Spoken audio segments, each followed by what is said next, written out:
Dr. Dan Rasper. I'm a chiropractor in Wheaton. Today I'm going to talk about injuries. So last week I was out shoveling snow, and the shovel smacked into a little bit of ice, and of course my wrist kind of crumpled, so I came back in, because in my profession a wrist is pretty important. So I ended up in the kitchen, as usual. Kitchen is a great place to find healing aids for your body.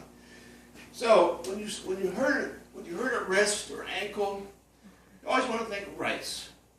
Rest, ice, compression, elevation.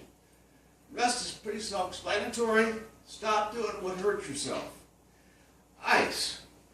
Come to the fridge, ice tray, get yourself an ice cube or a couple ice cubes, wrap it in a cloth. Use that cloth to just apply the ice. Now you got to wait till the ice cube kind of melts so it can get through to your skin, but you want to do that pretty much for maybe 10 minutes. Just get that ice on there, and you can actually use the ice like so. But you want to apply that ice for about 10 minutes. So, compression. Pretty simple, ace bandage. You just want to wrap it around your wrist or your ankle. Kind of loose at first.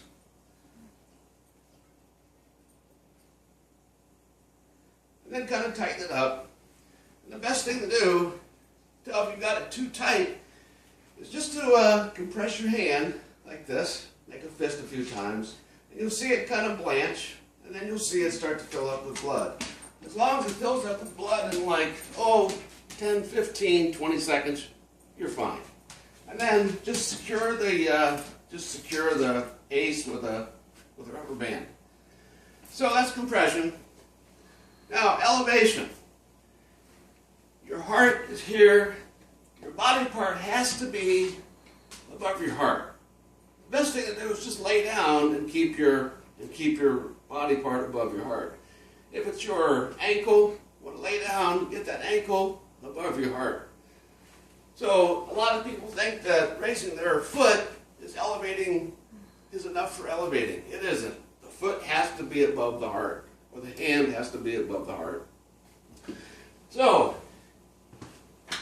two more things. Go into your herb cabinet. You want to look for ginger. You want to look for curry powder. And you can mix these up in like a tea, or maybe it doesn't take very much because these are pretty powerful herbs. And so take maybe a quarter teaspoon, not even a quarter, eighth of a teaspoon. Sprinkle it on some peanut butter on a piece of bread, eat it. These are anti-inflammatory herbs. Find them in your kitchen cabinets.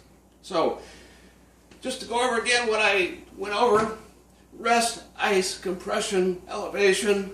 Use some herbs. Find the ice in the fridge, and keep yourself healthy. Thanks.